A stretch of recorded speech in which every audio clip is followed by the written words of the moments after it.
आइतबार हो रेगुलर हाम्रो 10 to 4 रेगुलर क्लास चलिने आज दोस्रो टाइम सेकेन्ड टाइम भएको होला। अब हामीले एउटा दुईटा तीनटा चार पाँच छवटा क्वेसन मात्रै नजाने कि त्यौटा मात्रै हो वाह रात पनि मात्रै। अब यहाँ हामीलाई f x पनि दिएको छ g x पनि दिएको छ।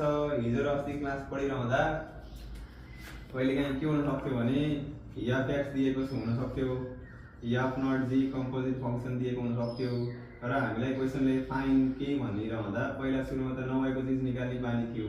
यहाँ पनि त्यस्तै हो, हेर्दा f x दिए पनि g x दिए पनि तर हामीलाई यो कम्पोजिट फंक्सन निकालिरहँदा f इन्भर्स g x भएको हैन। यहाँ त g x छ, यहाँ 0 भए पनि पछि राख्न मिल्छ तर f इन्भर्स त छैन नि त। अनि पहिलो प्रायोरिटी के हुनु पर्यो, f इन्भर्स नभएको चिज निकाल्नु पर्यो हैन। भोक लाग्यो भाडामा केही छैन पहिला त पकाउनु पर्यो हो भने।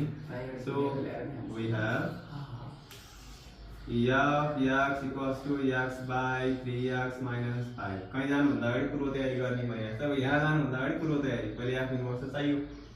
जहिले पनि यो इन्भर्स निकाल्दा के गर्नुपर्छ नानी? f इन्भर्स निकाल्दा सुरुमा के गर्नुपर्छ? x र y इन्टरचेन्ज। पहिला सुरुमा त सपोज गर्ने होला नि त हैन र हो नि। ले y equals to f x यसको मतलब y equals to x by 3x minus 5 हो। अब भन्दा दबाडी यो यसलाई चाहिँ इन्भर्स निकाल्नु पर्यो। इन्भर्स निकाल्दा चाहिँ x को ठाउँमा y लाने अनि y को ठाउँमा x ल्याउने। अब यहाँ लेख्दा के लेख्ने?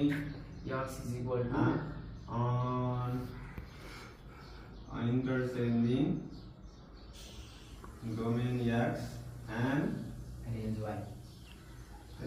y we get a भने लेख्ने हुन्छ, we get लेख्ने हुन्छ। अब यहाँ y को ठाउँमा के लेख?